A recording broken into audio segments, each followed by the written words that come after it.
আসসালামু আলাইকুম। আমরা বেশ কিছু বিষয় নিয়ে মাঝখানে আলোচনা করেছিলাম। এখন আমি বেশ কিছু জিনিস পরে আবার একটু এনালাইসিস ও করেছি। করার শেষে আপনাদের সাথে একটু করতেছি।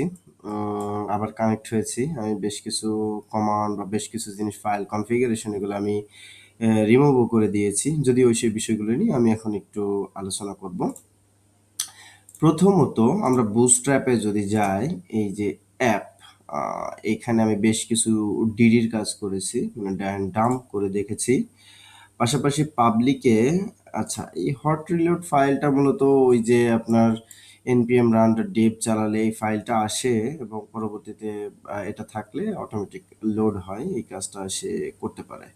আর এখানে আমাদের যে ইনডেক্স ফাইল আছে, এই জায়গায় দেখেন আমি অনেক ডিডি করেছি। হ্যাঁ? অনেক ডিডি করেছি। এই ডিডি গুলা কেন করেছি আমি এখান থেকে এটা বাদ দিয়ে দিচ্ছি। এই ডিডি গুলা কেন করেছি একটু খেয়াল করলে বুঝবেন। এটা কেন হয়েছে? Laravel অ্যাপ্লিকেশন সার্ভিসের কন্টেইনার এবং কি রিকোয়েস্ট এসেছে তা ক্যাপচার করার জন্য হচ্ছে এটা। তো রিকোয়েস্টটা কি? রিকোয়েস্টটা যখন হচ্ছে এই যে আমি রিলোড দিচ্ছি তখন হচ্ছে একটা রিকোয়েস্ট যাচ্ছে। হ্যাঁ? আর এই জায়গাটায় আমাদের মাইক্রো টাইম যেটা এটা মনে হয় বলেছিলাম যে স্টার্ট টাইম কত হবে সেটা আইডেন্টি করার জন্য। আর রক্ষণাবেক্ষণ মোডে থাকলে এই ফাইলটা পাবে আর না হলে এটা পাবে না, যেটা আমরা আপ এবং ডাউন দিয়ে করেছিলাম। এখন এইখানে যে কাজটা করেছি, যখনই আমাদের এই যে ভেন্ডর অটোলোড হলো, তো ভেন্ডর অটোলোড কি? মানে ভেন্ডর অটোলোড হচ্ছে যে সমস্ত ক্লাসগুলা লোড হয়ে যাওয়া। এখানে ক্লাসগুলা লোড হয়ে যাচ্ছে পুরো ক্লাস লোডার অবজেক্টটা দেখার জন্য আমি যে এখানে একটা ডিডি ব্যবহার করেছি। যদি আমি এখানে ডিডিটা ওপেন করে যদি আপনাদের দেখাই, দেখেন এখানে কি কি ক্লাসগুলো লোড হয়েছে সেই ক্লাসগুলো কিন্তু এখানে দেখাচ্ছে। হ্যাঁ, এর পাশাপাশি আরো বিভিন্ন ধরনের আমি এখানে ডায়ান ডাম্প করে দেখেছি, যেমন এটা আসলে কোন ক্লাসের ইনস্ট্যান্স। হ্যাঁ, কোন ক্লাসের ইনস্ট্যান্স, এটা কি অ্যাপ্লিকেশন ক্লাসেরই ইনস্ট্যান্স হওয়ার কথা। দেখেন এই যে সরি, এই যে ক্লাস লোডারের ইনস্ট্যান্স। হ্যাঁ, ক্লাস লোডারের ইনস্ট্যান্স এটা। তো এইরকম তারপরে হচ্ছে কোন কোনগুলা রেজিস্টার্ড হয়েছে, ম্যাপিং হয়েছে কিনা, মোট কতগুলা ম্যাপ হয়েছে, তারপরে পিএসআর যে ফোর নেম স্পেস সেগুলা হয়েছে কিনা, মানে নেম স্পেসের সাথে পারফেক্টলি কানেক্ট হয়েছে কিনা, যেমন এই যে আমরা এখানে লিখলি যে কাজ করবে সেগুলা রেজিস্টার্ড হয়েছে কিনা। হ্যাঁ, তারপরে হচ্ছে প্রিফিক্স গুলা করা আছে কিনা এই মুহূর্তে, রিকোয়ার্ড ইনক্লুড সব ফাইল লিস্ট যতগুলা রিকোয়ার্ড এবং ইনক্লুড যে ফাইলগুলো আছে সেগুলা লিস্ট যদি দেখতে চাই আমি এখান থেকে চাইলে এই যে দেখতে পারি। আমি এখানে দেখেন এই যে কোন ফাইল পাতে আছে এবং সেগুলা কিভাবে লোড হয়ে আছে সেটা দেখাচ্ছে। টোটাল ৭৭টা, হ্যাঁ, লোড হয়ে গেছে সেটা দেখাচ্ছে।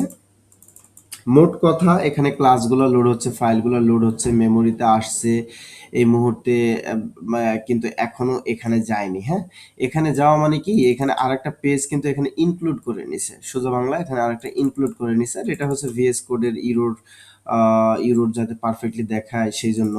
তো এই ইনক্লুড করে নেওয়ার পরে এই পেজ থেকে যা ডেটা পাইছে তা এখানে নিয়ে আসছে। এইখান থেকে ডেটা নিয়ে আসার পরে দেখেন এইটা যখন হ্যান্ডেল রিকোয়েস্ট করছে তারপরে এটা বুট হয়ে গেছে, তখন লারাভেল এটা চালু হয়েছে। কিন্তু চালু হওয়ার আগেও এখানে বেশ কিছু জিনিস কাজ করে নিয়েছে। তো এখানে যদি আমরা যাই এই বুটস্ট্র্যাপ ফাইলে, এখানে দেখেন আমি এখানে আবার প্রচুর ডিডি করছি। এই প্রচুর ডিডি করার অর্থ হলো যে আমি বোঝার চেষ্টা করেছি যে কোন জায়গা থেকে কি হচ্ছে।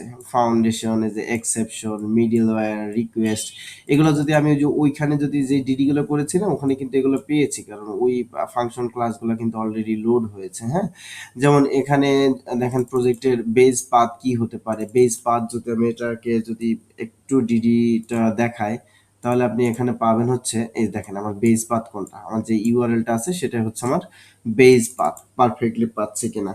এখানে এরপরে আমাদের এই যে এই ফাইলগুলো আছে কিনা শুধুমাত্র চেক করতেছে। হ্যাঁ, চেক করতেছি, কিন্তু এই ফাইলগুলোর মধ্যে এখনো রান হয়নি। এই যে এই ফাইলগুলো পাচ্ছে কিনা, এই ফাইলগুলো না পাইলে কিন্তু এখানে ইরোর হয়ে 404 হয়ে আটকায় যাবে। তারপরে এগুলা এখানে মিডলওয়্যারকে করবে, মিডলওয়্যারের যেগুলো আছে সেগুলো করবে, বুট হবে।